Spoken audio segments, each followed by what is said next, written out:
Why do some people cope with stress better than others? And why can we sometimes feel like we've successfully navigated a time of crisis, and then just as things start to look better, we suddenly feel overwhelmed and can't cope?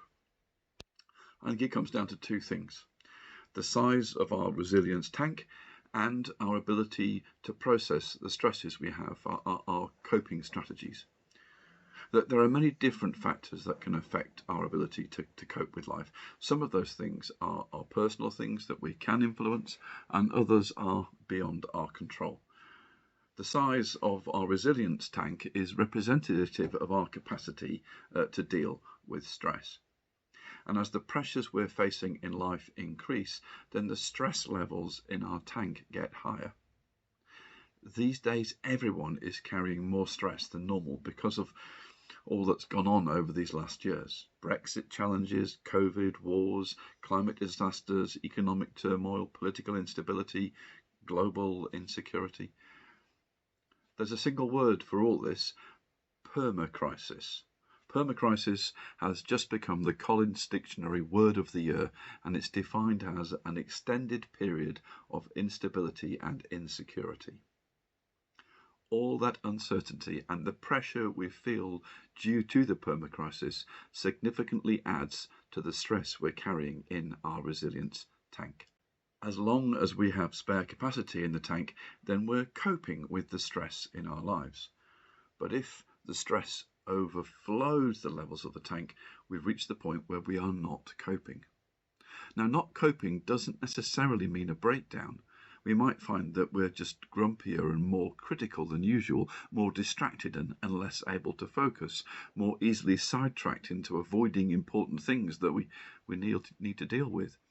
These are all indicators that we're moving to a place of not coping with the stresses in our lives, indicators that our stress levels are too much for our resilience tank.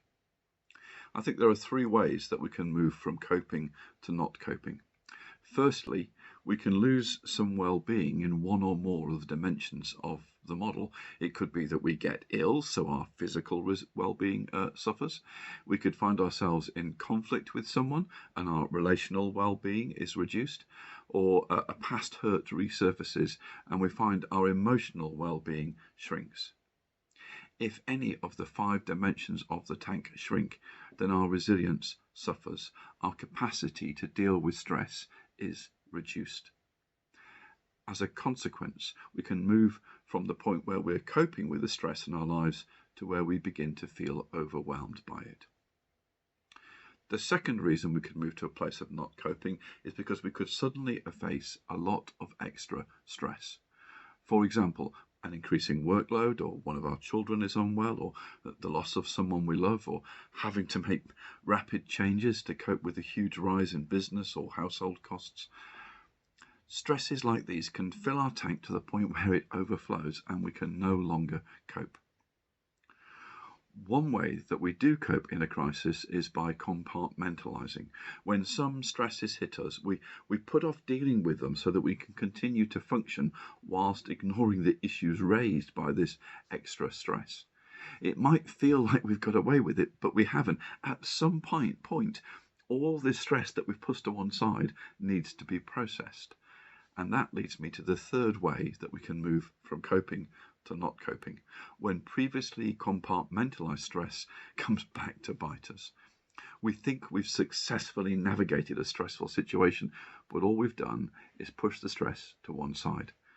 Then a seemingly small event can trigger a release of all that stress we've compartmentalized, and we rapidly move from coping to not coping. Our tank overflows from a tsunami of stress.